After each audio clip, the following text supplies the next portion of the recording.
the Ebonyi State House of Assembly has commenced legislative action on a bill aimed at regulating residential and business rents across the state. The bill entitled AB for a law to control the rent, residential and business premises on Ebonyi State and other matters connected therewith was sent to the House by Governor Francis Nwefuru and has passed its first reading on Friday.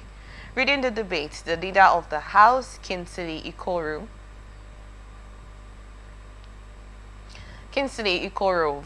moved the motion for the bill to proceed to second reading. The motion was seconded by Ifeanyi Nwankwo, representing Ikwo North constituency.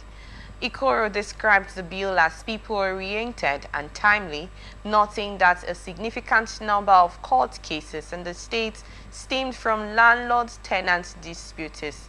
He stated that the bill would help regulate these relationships and curb exploitation. Supporting the motion, Aloysius Wodo, representing Ebonyi North, describes the rent situation in the state as worrisome, saying landlords have contributed to the growing poverty among tenants. He also highlighted the disconnect between landlords, caretakers, and tenants. Other lawmakers echoed similar concerns and called for the bill to be forwarded to a committee for thorough deliberation, affirming that the legislation, once passed, would serve the interests of the Ebonyi residents and help resolve recurrent rent-related conflicts. Have I had a conversation about rent-related conflicts with you, sir? No, I don't think we've had. Have you had any conflicts between, or have you been an intercessor over tenants, landlord-tenant conflicts? I've mediated severally. Mediator in that instance. I've mediated severally and also taken action and represented people on this issue of landlord-tenant disagreement. Okay, so what do you think this move by it's a good one, but it's not going to yield anything. Why do you think so? Yes, why I say so is, most landlords feel that this is their own business and the tenant is at liberty either to stay or to leave. So most times, where this thing comes from, most times is the incessant raising of rent amount. That's where it comes from. And most times, the landlords don't understand the law. They will just come you just paid your rent as a yearly tenant. You just paid your rent. Maybe 2 weeks or a week to the expiration of that rent, landlord comes up with a new increment, serving, he can call his lawyer or call anybody or call his children, just draft a note, give to them, your rent has been increased or to some amount. So is that not a worrisome situation? It's a worrisome, but it's not going to yield anything. The conflict will still be there. It's not, I think Lagos even had this type of thing before, but yes. What is the result? What is it? People moving to, people are now living in the Ogun State. As they say they are living in Lagos, because the thing still persists. It's hard and difficult in Nigeria for now to control tenancy rate. Why do you think it's a hard thing to control? It's a hard thing. What the ones with the... But we have the legislative and we have lawmakers actually putting that into process. And like the one in Ebonyi State that has passed second reading. So you do not think that anything can come out of that? People are ready people are always ready for trouble. Talk your own. When it comes to doing, he will do what is in his mind. But I commend them. I commend the governor, for sending such a bill. It means that he is thinking about his people. And it is the willpower to enforce this That is what is the important thing there. The willpower to enforce it. Now, let me also tell you, the people that will not also make it work are these lawmakers, the executives too. Because most of them, you know, when they have money, when they enter into politics and make money, they begin to build houses and hotels and all that, own estate, real estate. And in these instances, they also have the money. Anything they want, they control the police, the judiciary. You are not a stranger in this country. See, you know that the law, well, let me reserve that statement so that it will not look as if I am denigrating certain arms of government in Nigeria. But what I'm trying to say is, we are not ready to do the right thing in this country. That is just the fact. Because it looks as if the law is made for the poor. The rich will always be exempted. They can do anything and get out with it. So that's the issue. Now, this bill is a good one ordinarily. It's a bill that touches the grassroots.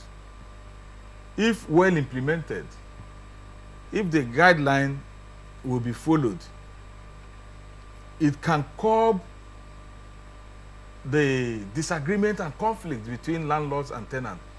But when it will touch a party man, and the problem, the issue now gets to police,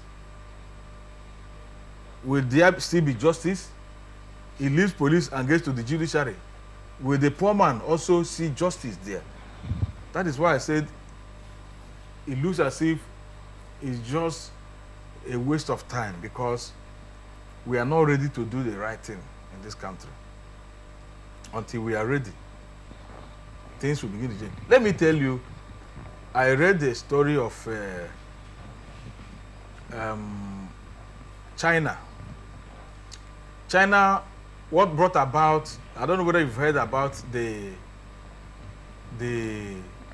wall of China, what they call it, the security wall, or yes. what? Yeah. Yes, I have. Of China. You know, China, it was like an empire, a kingdom, and they were being invaded by their, neighbors. They decided that they're going to build a wall to form a hedge around their kingdom. And they started building that wall. But each time there is a war, their neighbors will find their way inside the city and cause havoc and also escape and go. The wall they built, which was so huge, large, and tall, couldn't save them. What was the problem? The problem was that they were building wall without building character.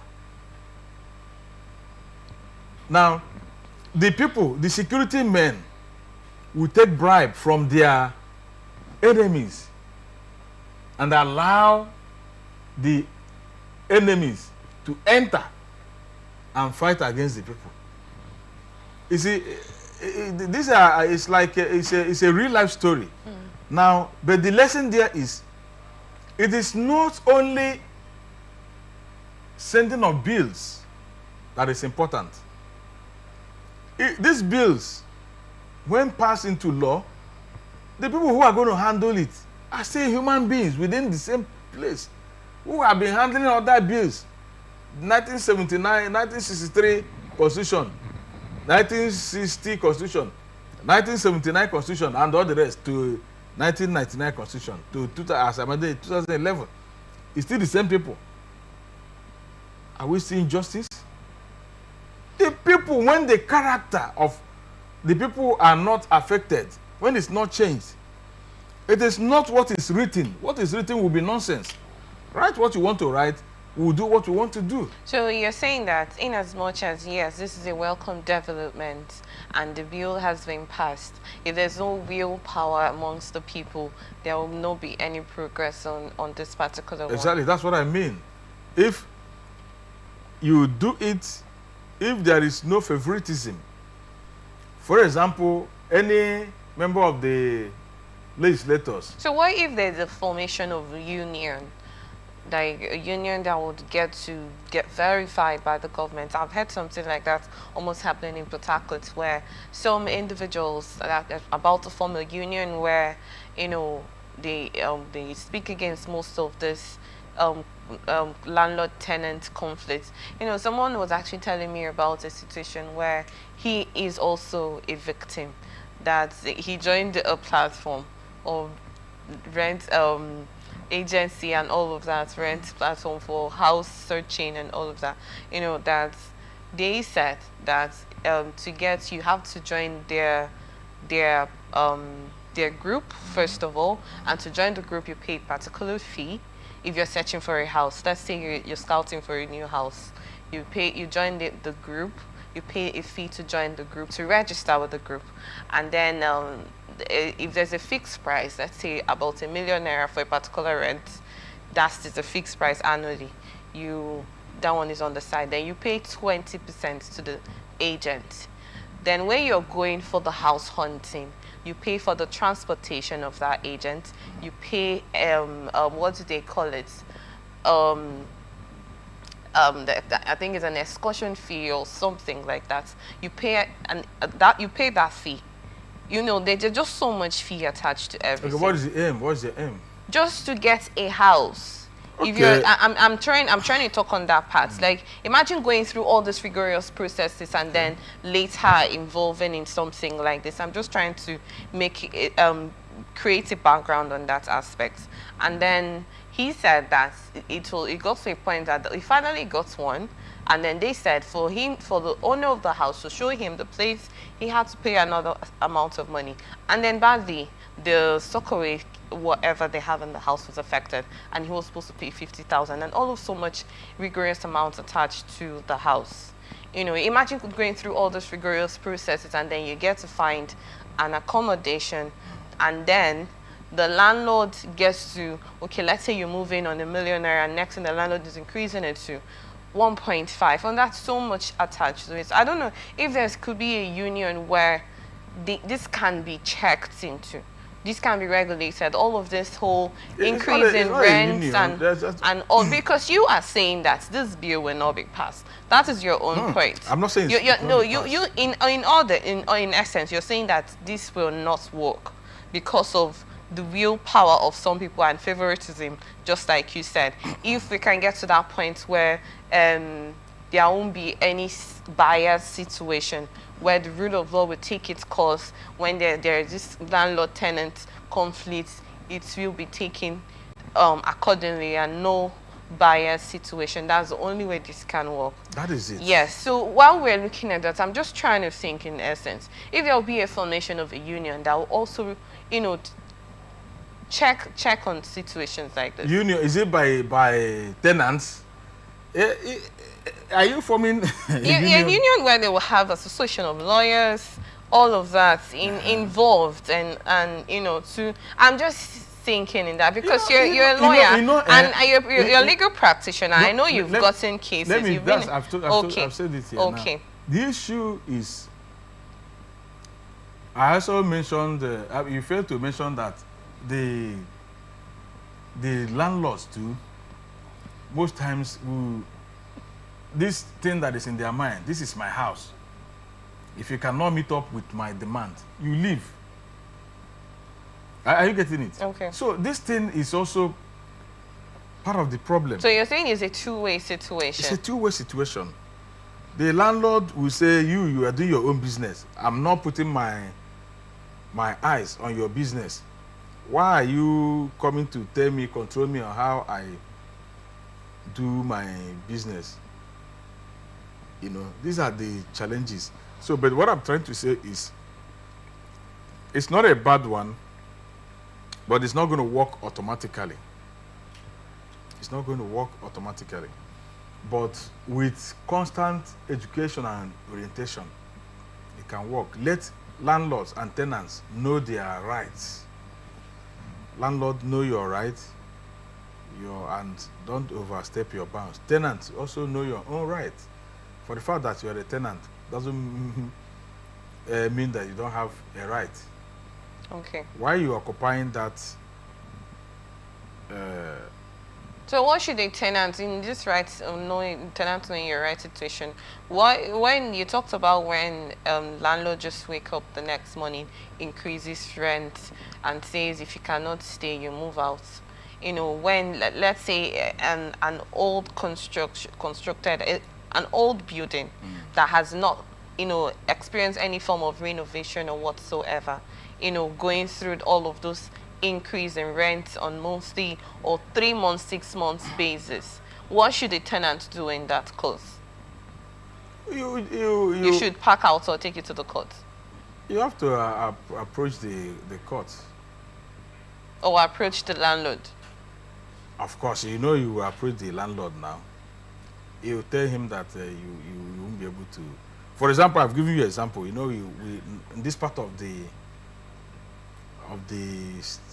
country, we have yearly tenants. In most regions here, you have yearly tenants. Okay. And there are laws guiding how these notices should be served.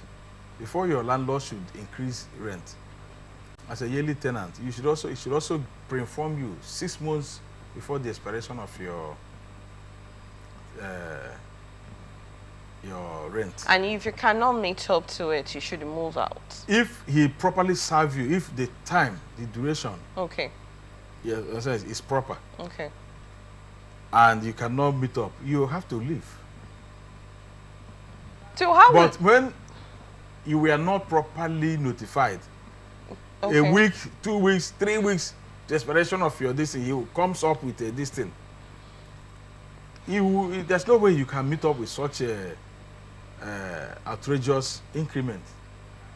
That is why I talk of, you know, rights of each person, both the landlord and tenant. But like the lawmakers said, the lawmakers have said, I feel that some of them are also using that as an out of exploitation, because they know that when they serve you that rent increase, you can't pay, someone else will get to pay.